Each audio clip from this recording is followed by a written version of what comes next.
Hey, most definitely, peoples. Make sure you like, subscribe, and don't forget to hit that notification bell. You dig what I'm talking about, me peoples? You know what I'm saying? Look, right here, man, we back with another exclusive video reaction. It's about the game, though. You know what I'm saying? He forced out his home and his label. You feel me? You know what I'm saying? Hey, man, how my granddad would say, dealing with them skeezers. And how my uncle would say, dealing with them heifers. You know what I'm saying? So, look, we about to jump right off into this action.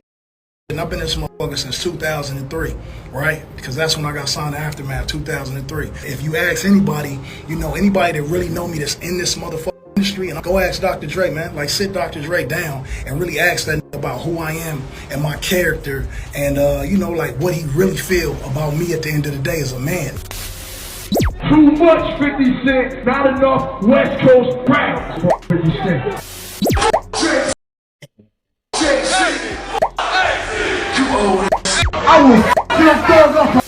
When have you ever heard an Eminem song in the club? I don't hear Eminem in the streets. I'm just a better rapper. I can't get no loving in public. No affection. No holding because hands, it seems no like kiss, you always no... gotta. You are giving me $10 million. Let's go. Who's gonna give you $10 million? Jayceon Taylor, also known as The Game. Let's go. It's giving me $10 million. It all started with what was supposed to be a flashy move, a VH1 dating show, a new Louis bag.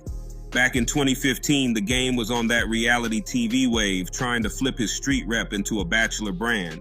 The show, She's Got Game, was basically a blend of The Bachelor and Love and Hip Hop, and The Game was the prize. But behind all the scripted drama and fake romance, something real went down, and it came back to ruin his entire empire. One contestant, Priscilla Rainey, wasn't just there for the cameras. She ended up becoming the biggest legal threat to The Game's whole career. During a night out while filming in Chicago, Rainey accused The Game of violating her in public, alleging he groped her repeatedly, lifted her skirt, and humiliated her in front of a crowd at a sports bar. Let's clear that up now. I'm not screaming. He did not rape me. But what he did do is touch 3 times and told me shut the up before I eliminate you, and then pulled my up in front of a crowd of people in Chicago at a club with the lights on and people taking pictures. To the point that 3 cameramen walked off set and quit because they got daughters and wives at home, and they said he's a piece of... After that, everything changed. Rainey wasn't chosen as the show's winner, but she flipped the script in real life. In August 2015, she hit The Game with a lawsuit for sexual battery, claiming he assaulted her off camera while filming. Now here's where things really went left. Instead of showing up to court and fighting the case, The Game ducked the whole process. He ignored court papers, dodged subpoenas, and basically treated the lawsuit like a minor. If these allegations is true, and what we seeing right now is really accurate, even if it's 75%, 85%, and especially 99%, you know what I'm saying? The Game, you're goofy for that, bro.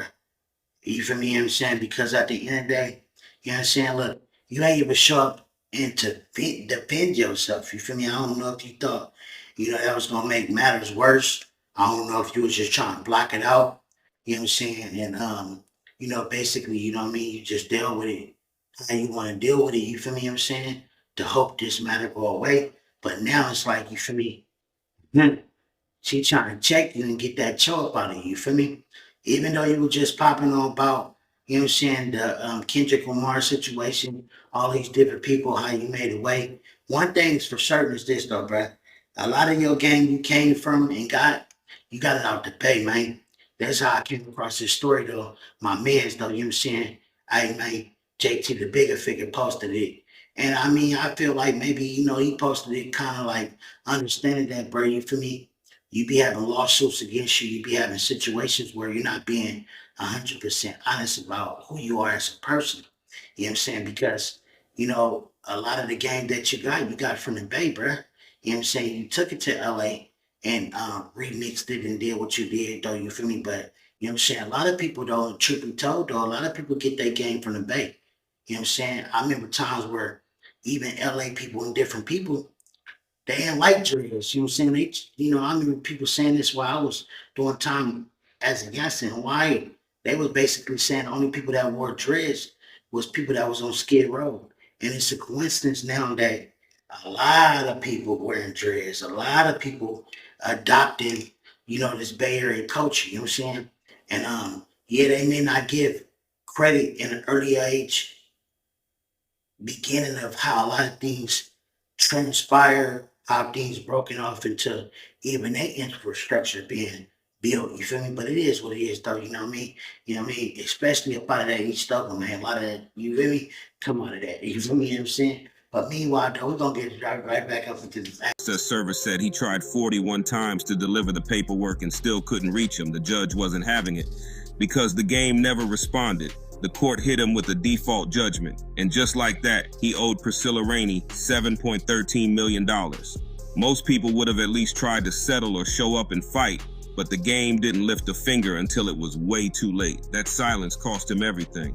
So if you could ask Nip himself, he would have told you, and he did tell you out his own mouth of what, I contributed, to his career. Coming straight out of West Side Cedar Block, Bompton, and Top Dog know what it is, Kendrick know what it is, Mustard know what it is, Ty Dolla $ign know what it is, Dr. Dre know what it is, Snoop know what it is. Even after the judgment came down, the game still didn't act like it was serious. He jumped on Instagram, firing off a wild, insult-filled rant aimed at Rainey. He clowned her looks, called her names, and basically denied ever touching her, going so far as to call her a liar with a criminal record. But none of that mattered. The court had already decided, and Rainey wasn't backing down. She went full throttle, making moves to collect that $7 million however she could. I want to be with my girl all day, every day. I can't be with him 24/7. I'm sorry. Sadida couldn't keep a promise if her life depended on it. So what? I can't get no loving in public. No affection. No holding Because it hands, seems no like you kiss, always no... gotta. She subpoenaed his companies, investigated his assets, and dug deep into his financial world. She even got court approval to seize money from the game's own independent label, LA Prolific. When the game tried to sue Viacom, claiming they were at fault for casting Rainey despite her background, that case flopped too. He wanted $20 million from Viacom, but the court tossed it out and told him to pay Viacom's legal fees on top of everything else. That's when things really started to unravel. By 2020, Rainey wasn't just chasing down bank accounts. She went after his music too. The judge gave her full rights to any money made by LA Prolific, including royalties from Born to Rap, the album the game had been hyping up as his retirement masterpiece. She didn't just take a slice, she took the whole plate. Every check, every stream, every future dollar connected to that label was rerouted straight to Rainey. Any company or person who owed the game money had to cut the check directly to her. Imagine putting your soul into a project, promoting it like your legacy, only to watch every dollar go to someone who sued you. It was one of the most brutal financial takedowns the rap game has ever seen, and it was happening in real time. From lawsuits to label seizures, the game was losing control of everything he built. Now, though, I'm gonna be 100. I'm just curious, was this some type of play where he thought some type of situations was gonna go left with him? You know what I mean? Because the game name has coming up in different situations, and I wonder if this was some type of play where, he wanted to give somebody some type of ability to hold this situation, masters different things, and have rights to. And he had connections to, and he still get his dough. You feel me? I'm just saying though. I don't know, man. This sounds a little bit odd. I don't know if the dude that's covering the story putting little pictures on it. All I'm saying is, bruh, it's one thing when you hear these people dying over their masters and different things like that, especially for them to be speaking on it. Like, you've been in the game long enough to know different things. You feel me? You know what I'm saying? Or is it that when you was going through all this stuff, you had so much emotional abuse that you wasn't being honest with yourself, and in the mix of this just hit you by surprise and stormed through the weather, and now you have nothing. You feel me? I don't know, man. What y'all feel in the comments, man? What y'all give and take on this situation? Like I say though, JT, the bigger figure, you know what I'm saying? I know he had issues with the game of him stealing and doing things he did, in that nature, you know what I'm saying? So it's kind of like, sometimes these rappers, these different people, they come on the scenes, they do their thing with the good music and different things, but they be a fraud behind closed doors, though. You feel me? You know what I'm saying? That's why with myself, I'm not really I love music. I slap certain underground people. I slap people that's mainstream, sort of underground, but people that I have watched with my eyes, like Filthy Rich, you know what I'm saying, put his peoples on, use his platform for multiple sources of income for his people and different things. Leverage dude, you feel me what I'm saying? Um, you know, different people like even the Detroit individuals. I love how they are unity of how they do certain things. You feel me? What I'm saying, and at the end of the day, you feel me? Like I say, everybody got their own preference of what they like. I still like music outside of that, but I love to see people that inspire other people and still can give credit to where it's due and don't feel like that's taken from their legacy. You dig what I'm talking Now, about? when the Still can court give starts credit to where snatching it's up due your masters don't and feel checking like your that's taken from pockets, their that's legacy. when You most dig what I'm people talking get the message. But the game, he kept acting like it was all cap. He told folks he was broke, posted about how cool it was to drive a Kia, Oh, is his and acted like manager? none of this really touched him. Meanwhile, Rainey kept Ooh-wee. pushing. She demanded access to all of his assets, claimed he was hiding money under his manager Wack 100's name, and even subpoenaed his weed company Trees by Game LLC to get records. She accused him of using shell companies to make it look like he was broke when he really wasn't. By 2022, it got so crazy that she allegedly subpoenaed his kid's school just to prove he still lived in the area, trying to track him down and serve him in person. Every time he tried to duck, she found another way to press forward, and somehow it kept working. In this war of attrition, Rainey was winning, step by step. By the time 2023 rolled around, the game situation was looking more like a slow-motion collapse than a legal case. Rainey had already taken over the income stream from Born 2 Rap, but that wasn't even close to enough to cover the $7.1 million he owed.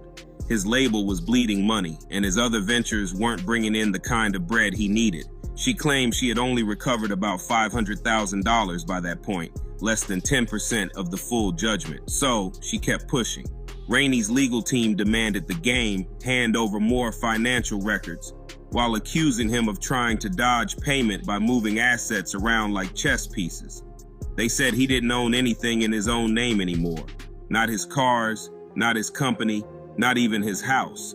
Everything was allegedly in Wack 100's name or some LLC he controlled. And because of that, the court saw it as a scheme. That's when things escalated to the next level. Rainey set her sights on his mansion in Calabasas. That house was one of the last things the game still had tied to his name, at least partially. Valued at around $3.2 to $4 million, it was a symbol of what he had left from his peak rap days. But Rainey wasn't backing off. She filed a motion to seize the house and sell it to help cover the balance. The game fought back hard, claiming that it was his legal residence and protected under homestead laws. He said he'd lived there continuously and that taking it away would leave him with nothing. But Rainey's side painted a different picture. They argued the house was just another shell asset, possibly transferred to Wack 100 as a gift to keep it out of reach. No money changed hands during that transfer, according to court filings. That's a major red flag in civil court. The judge wasn't playing either. By mid-2025, they ordered the sale of the home. The Calabasas spot was officially green-lit for seizure, marking one of the last straws in a near decade-long battle. Now think about this for a second. How many rappers have been publicly stripped of their label, their publishing, their royalties, and their house? All from one court case. Not many. And it's not even because he lost the case after a fair trial. The wildest part is, this all happened because he couldn't show up. That's what makes it so shocking. The game ignored court dates, ducked legal service, and thought it would all go away. Instead, it snowballed into the worst financial decision of his life. Meanwhile, his music slowed down. His once thriving brand started fading. No tours, no hit albums, just occasional headlines about his IG rants or public drama with other artists. It's like he went from a serious figure in West Coast rap to a cautionary tale, one that keeps playing out like a slow leak in a sinking ship. The worst part? He didn't just hurt himself. Everyone connected to his career took a hit. His label staff, his collaborators, his investors, even his family.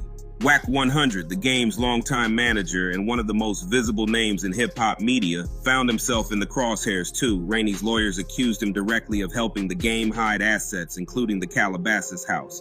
They claimed he was being used as a frontman to shield the rapper from the consequences of the judgment. In response, Wack hit the— I ain't gonna lie, man, that's a cold situation. You know, I just came across watching Sharkmate, and he was talking about, you know what I'm saying, women that just falsely accuse people, you feel me? they ain't cool, man. They're like the worstest people.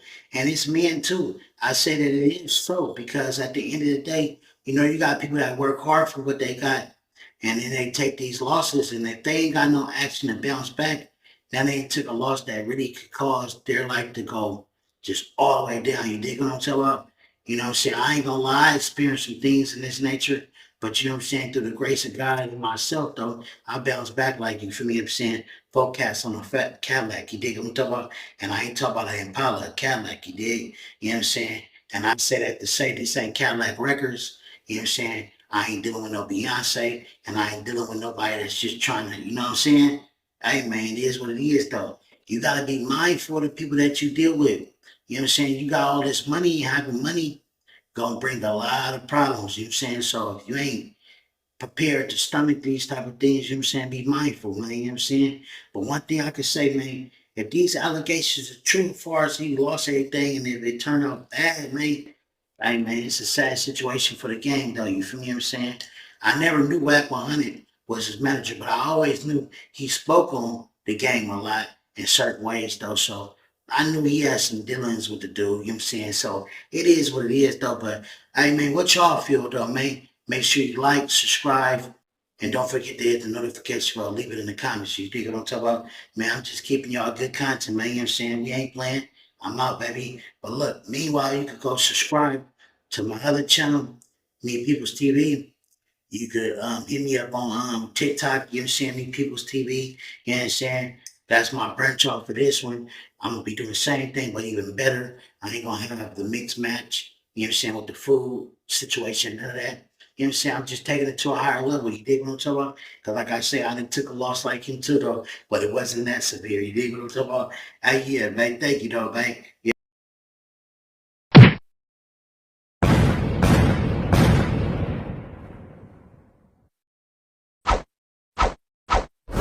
Honcho, I was rich then, but you ain't even know it like Rocco. We don't keep score, we just keep on scoring.